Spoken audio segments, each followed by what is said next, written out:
Hello and welcome to Forum for a Better Understanding. You know, I can't believe it's the 360th episode of this series, and we've never actually had a guest from England. But because of the great success of the Olympics and the Paralympics and Wimbledon, we figured, why don't we get someone from England to come and be a guest? And that's who we have today. Mike George is an internationally known, very successful author, mentor, coach, facilitator and consultant, helping people and organizations learn different ways of being. It's a privilege to have him here. He is being sponsored by the Brahma Kumaris World Spiritual Organization, and as part of a tour, he added on Fresno. And we're just glad that Mike is here. I wonder if you could begin, Mike, by just telling us a little bit about how you would juggle writing books, 7 languages they're translated into, so you're going to enjoy finding out what books they are, consulting, mentoring, and doing so much work international. How do you do all those different things at once? I sometimes ask myself that question, Jim. First of all, thanks very much for the invitation to join you. It's great. And yeah, it is a juggling act. And most writers, they write full time, you know, they don't try and do other things at the same time. But I tend to try and do a variety of things because one feeds into the other. The corporate work that I do, the spiritually focused work, the retreats that I run and courses that I run, and the writing, they're all kind of intermingled, you know, they're all together, and so one is feeding the other. And so it's quite natural. It's just that when you want to write a book, it takes longer than most people would take to write a book. Well, I am so glad you've written the books you have because I have devoured this book. The book we're going to talk about today in the next half hour, Don't Get Mad, Get Wise. And I think if I just begin with Mike with 12 questions that are based on my very careful reading of a delightful book, a very practical book, and a very challenging book. The first part, I wonder, Mike, if you could tell us about the great mistake. Early in the book on page 13, you're already mentioning that there's this big misconception we have about ourselves. What is it? Well, actually, there's 2 great mistakes. One leads on from the other. And it's probably just worth saying that normally in the world today that we're taught that when you get mad, it's the next stage is not to get wise, the next stage is to get even. Oh yeah, as they say. I do that. I've done it. And in a sense, the whole entertainment industry is built around that. Every movie, every drama, every soap is all about justified revenge, basically. And we watch that in the news every day, and that's where people are experiencing a lot of suffering and a lot of pain. You know, you mentioned entertainment, so the Avengers. Yeah, I mean, right. there's a title for you. It's all in the title. Yeah. And then there's the news. Yeah. And as we're doing this program, we are in the middle Yeah. of a disaster going on in the world. Well, yeah, there's a disastrous interpretation of something going on. Yeah, and of course, when you look at that situation, you find the great mistake. And the great mistake is this belief that we get very attached to when we're young, that other people are responsible for what we think and what we feel. And when you believe that other people are responsible for your feelings, then you're always in the habit of being offended by others, of believing that you're being hurt by the other, by their words or by their actions. And that's what we're kind of watching globally today. A group of people who believe that they're being offended, therefore hurt, therefore they're feeling something because of what someone else has done. And when we learn that, then that habit is otherwise known as the habit of disempowerment. I give my power always away to other people and situations and events. And I never know my power, the power of my life. The second question is building on that. Page 22, you develop this question, or you make a comment. It can be hard to see that your anger is never created by anyone other than yourself. Now, I really want to tell you, it was challenging to read that because I kind of think if I'm angry, it's because he or she just got me angry. That's right. And I'll try not to be angry, but it's all on them. Yeah. Tell us more about... One of the national newspapers in the UK about 3 years ago did a massive survey because they noticed the levels of anger rising very fast, not just in the UK but worldwide. And so they set off to find out why. And the essence of their survey, 10 pages, the essence, they called this the age of rage. And the reason two reasons, actually. The combination of two is that expectation levels that people have today are higher than ever before, and the speed at which those expectation levels are being met is not fast enough. So it's to do with I want, and I want it now. And so if you look behind any moment you get angry, irritated, frustrated, and angry, you'll notice it's because I'm not getting what I want. You're not doing what I want. You're not giving me what I want. And you're not giving it to me fast enough. And that's the essence. And then the reaction is the creation of the emotion of anger, which is just the distortion of the energy of my consciousness. And that's the energy then I give to you. And I'm doing that entirely, not you. Yeah. This thing about the speed of it, though, is very interesting, the second part of, and you're not doing it fast enough. That's right. The whole thing about fast food, sometimes people go into a fast food place and say, this isn't fast enough. Like, it's already awful food already, and you want it faster. What's that? Well, the modern God today is speed. We worship speed now. And it's like we're addicted to speed, and yet it's exhausting us. It's addictive and exhausting. The third question is giving you a lot of options, and 10 points on this one now. You list 7 fatal beliefs about anger. See, this book about don't get mad, get wise, it's basically a book about anger and in its many faces. Well, you do offer 7 fatal beliefs. Is there one or two of them that you think it might be nice to just unpack them to understand what we're believing wrongly about anger?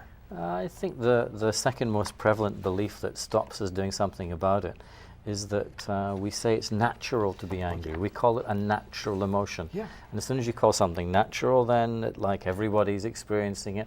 Mom and dad were angry, the politicians are angry, the banker, everyone's angry. So it must be natural, it must be okay.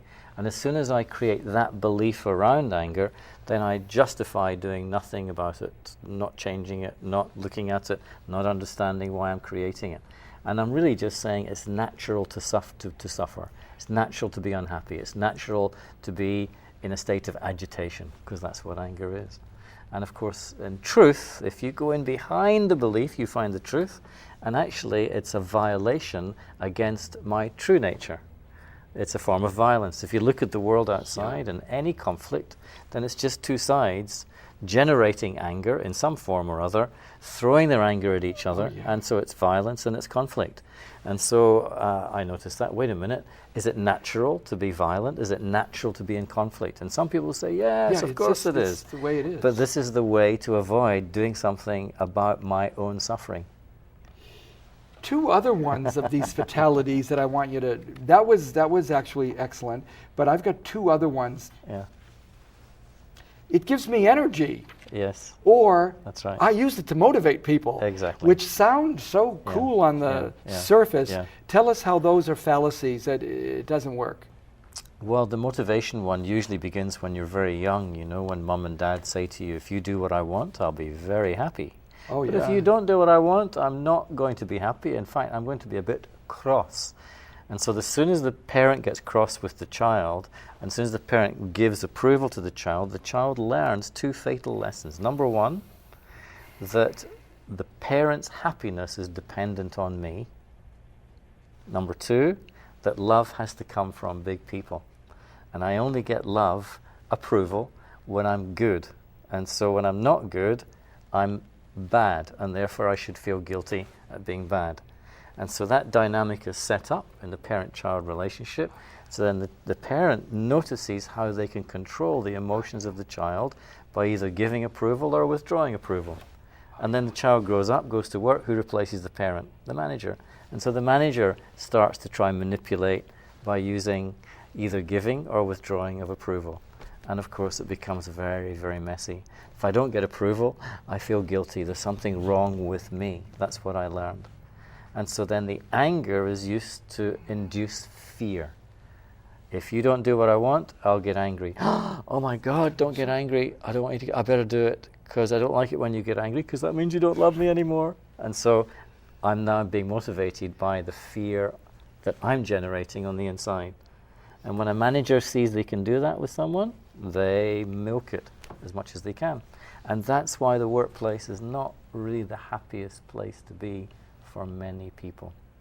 Which it replicates sometimes, as you said, a bad start at home. Exactly. Now, continuing on this trilogy, a third group you wanted to throw in the hopper here is even organized religion, which becomes the big manager. Yeah. So help us see how even religion, a certain type, can be very manipulative. Yeah, well, you know, it's very simply, if you don't believe what we believe, then you are wrong, and therefore you are bad. And so we start believing that we are a bad individual. And so it's this addiction to the approval of others, this neediness to get the approval of others, that they use to manipulate. And so, in a sense, it's the same principle, the same process. And so you conform to get the approval, to fit in. What's so interesting, it seems to me, suddenly a revelation, following up on a childhood, one's religion often reflects either a complete following the line at home or complete rebellion from whatever that was. So it'll go one way or the other. Yeah. The fundamental mistake, again, behind this is the belief that you can control other human beings. And so we spend our life trying to control other people. The moment you get upset with other people means that you believe you can control what you can't control. Because the one thing you can never control is another human being. You see, but we keep trying because we believe subconsciously that the world should dance to my tune. You want to go underneath that belief, and you find another belief, which is that other people are responsible for my happiness. It's you that makes me happy. But what's the truth? Belief is not the truth. The truth is, who makes me happy? It's me. Myself. Or not. It's never the other person. Or not. Yeah, exactly. Quoting someone, tell me if you like this. Whenever you become angry, it's because you have an image in your mind of how things should be, how people should behave, how events should unfold, and the external reality is just not matching your image in your mind. Yeah. That would be you. That's me. And this is where what's called the ego is born. The ego is basically the self, the I, not the body that I'm in, but the conscious me, the I. I create an image in my mind, and then I attach and identify to that image. It's a little bit like if someone scratches your car, most people will get very angry. Oh yeah, like it's you. But then why do I get angry? Because I've got an image of the car and I'm identified with it. You touch the car and it's as if you touch me. And people think it's natural to get angry. But actually the reason the anger is coming is because I'm identifying myself with the car. And that's called ego. Ego is misidentification, basically. So the only way to be free is to stay detached. That does not mean I don't care. It just means when someone scratches the car, which I still drive, I don't get upset. I don't lose the plot. I don't become emotionally explosive. This leads into the fifth question of me. The first step to resolve all conflict is acceptance. What do you mean exactly? Acceptance, what is that? Well, in any conflict situation, there is an attachment to your position and a resistance to the position of the other. In any conflict, there's my position and your position, and my opinion, your opinion. And I'm attached to mine, and I disagree with yours. And I want to make you agree with me. I want to make you as right as me, as they say. Oh, for sure. And so that means that we're in a state of resistance. And so there's an energy that's being exchanged, which might just be a little irritation, then frustration, then anger, and then it might result in physical violence, as we see in the news every day. So if you want to resolve conflict, I have to make the shift from resistance to acceptance. And if all conflict resolution cannot happen until there's that shift, Northern Ireland, decades of resistance, murder and mayhem. And then along comes John Major and he says, wait a minute, we don't agree with these people, but we accept they have a point of view. We don't condone what they've done, but we accept that they exist as human beings. And that was the beginning of the dialogue. One side made that shift from resistance to acceptance. Now, if that's across the kitchen table, if that's across the boardroom table or the ocean table, it doesn't matter. It's the same principle. There has to be one side making that shift. That means I start to listen. The moment I accept, I stop trying to control you, And that's the beginning of influence. And there's a difference between control and influence. Yeah. And in fact, if you're a manager, if you're a parent, that's your job, is to influence. But the big mistake is we try to control. And we really do. And on that note, I'm going to control this program and call a break right here, a break. We'll be back in 1 minute, but stay tuned because Mike has, believe it or not, 8 more questions to answer. Hello again, and welcome to the second part of what is, for me, a stimulating conversation with Mike George, who came in specifically for this program from England. It's amazing how that happened. Long story, you hear later. Page 66 in this great book, Don't Get Mad, Get Wise, you kind of like help us look at something. I'll say it, you tell us more. People, like nature, are essentially peaceful by nature. You say that's a fact. I don't know if everyone even agrees with you on that one. Well, I mean, there's little bits of evidence that you can give to yourself that there might be a truth in that, but you do have to see for yourself. And that is just begin to notice whenever you become peaceless. Anger is peacelessness, fear is peacelessness. You know, there's an agitation, emotional agitation. And you'll notice you can't sustain it. You never stay angry. You can never stay fearful. It will always pass. Agitation and peacelessness will always come to pass. Always. Even in the most agitated person, they'll always come back to the center. And it's a little bit like after a busy day's work, where do we all go? We all go home. And what do? We all go, and we relax. And there's the relaxation at a physical level. There's our peace. But at a deeper level, the level of our consciousness, there's a core to our being. There's a space within our being that never, ever, ever changes. If that space wasn't there, we'd be insane. We'd go crazy.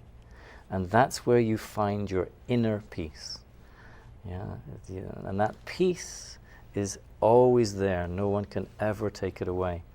And this is why in the East, for thousands of years, the basic practice has been meditation and the process of connecting with that peace, being in that state. That's the purpose of meditation. I can't believe that my next question for you was meditation. And you describe it really, really at depth on page 70 and on. Meditation is not a denial of the avoidance of the way the outer world is. It's a healing process for your inner world, and on and on. Could you tell us a little bit, Mike, about why meditation for you personally and professionally is a discipline that actually goes so well in dealing with anger and madness? Well, I mean, the occurrence of anger or those moments of madness, they usually happen habitually. They're formed as habits over time in our outer relationships with each other and with the world. And so what we don't do in the process of forming these habits is take time for ourselves. We're so externally focused, we don't become aware of what's really going on within our own consciousness. This is why the world is so addicted to speed. It's why it's so busy. No one's got time for themselves. And so meditation, the simplest definition of meditation is the cultivation of self-awareness. Not self-consciousness, not self-obsessiveness, but the awareness of what's actually happening in my consciousness. And when you stop and just take your attention within for a few moments, you begin to see, not with physical eyes, but with the insight of your third eye, the eye of awareness. You begin to see where the agitation, the anger, the fear, the sadness, you begin to see the cause of that, where it's coming from inside. And as soon as you see the cause, then you have the power to do something about it. But most people can't see the cause. They're just reacting with anger. They're reacting with scared. Oh my God. And so they don't see behind, and they don't see that they have a choice not to make themselves agitated and unhappy. So meditation is primarily helping me to see and to restore that choiceful awareness. And ultimately, it's not really a choice, because you will always choose to be contented, which is the deepest happiness, and to be at peace in yourself. Because you'll come to know that when you give that energy to others, then your relationships become completely different, completely transformed. So the inner meditative process has the payoff of much better relationships with those around you, ultimately, eventually. You know, there's some resources that you could lead us to. Why don't you post, Gonzalo, the website and some of the information that was on the possibly on the screen. So what do we have here? Different program. Actually, we're going to hold that one. This is going to be this one. What will happen if they go to relax7.com? If they go there right now, they'll see a website that's being reconstructed, but they'll also get the opportunity to tap into subscribe to a weekly article about these kind of topics we're talking about just now. Which is on the next screen. The next screen talks about the idea of your clear thinking, which is a series of emails that come weekly. And these are something that if you're enjoying Mike right now, go to Mike at relax7.com. And if you have children and you want to get them, as they say, on the fast track or the slow track towards a better, calmer existence, you just go to the same website and there'll be something there. And my diary's there as well, so any talks, lectures, retreats are also up there too. Yeah. You know, the next question is going to be worth 5 points because it's rather easy. Anger and fear, you say, are the two most common signs of emotional weakness. Why would you be so sure those are the two? Not so much emotional weakness. I don't think I use the term emotional weakness. I would probably say emotional confusion, because all emotion is a sign of weakness, a weak consciousness, or a consciousness that's making a mistake. And that's quite challenging for most people. Oh, yeah. Because we don't really get into what is emotion, what does it mean, what is the difference between emotions and feelings, because ultimately the great so-called emotion that we all pursue, which is love and its partner happiness, aren't actually emotions in the truest sense. If you look at a very simple definition in the dictionary for emotion, you'll get agitation of mind. Yeah. Oh, wow. And so, if it's agitation of mind, is love an agitating energy? When I'm happy, am I agitated? No, in truth. But most people get happiness and excitement confused. Excitement is not happiness. It's stimulation from something outside. Whereas happiness, true happiness for a human being, which is really contentment, comes from a state from inside. And there's no agitation, there's no disturbance. So whereas when I'm emotional, there's a disturbance. What are you doing? Why are you doing it? Oh my God, what's going on?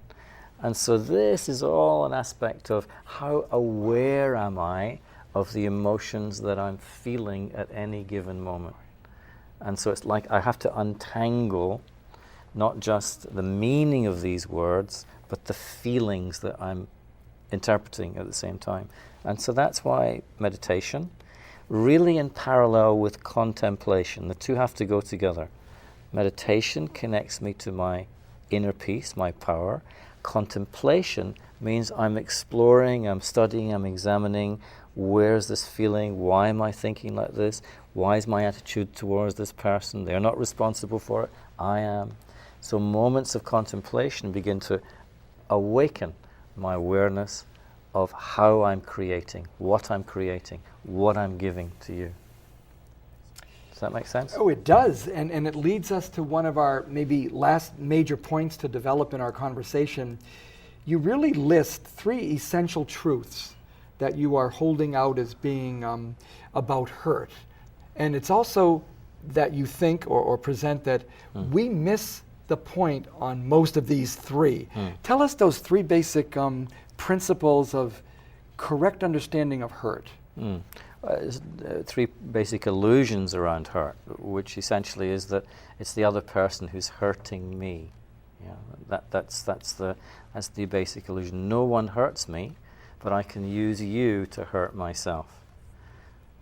And if you notice why you mistrust anyone, this is what sabotages trust in relationship.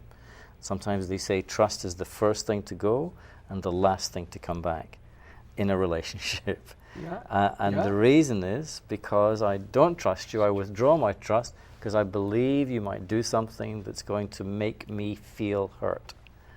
Yeah, but in truth, the truth is, it's not what you do that makes me feel this way. It's what I do with what you do that makes me feel this way. And then you So have it's me. this concept that's really interesting that I really hope you'll clarify in 30 seconds. Right. The body image. Yeah. That you do make a big point that we are so connected Yeah.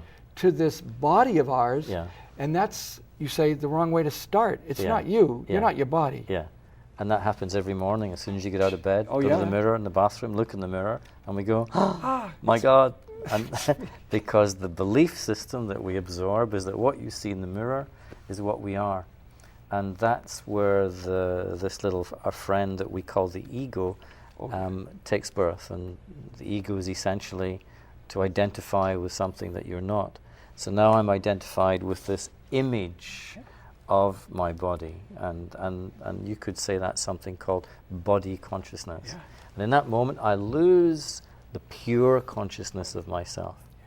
And it's downhill all the way. Oh, it is downhill all the way because we identify, and I'll close with a thought from Mike. One of the issues that people identify with, nationality, religion, culture, because we identify, we don't understand.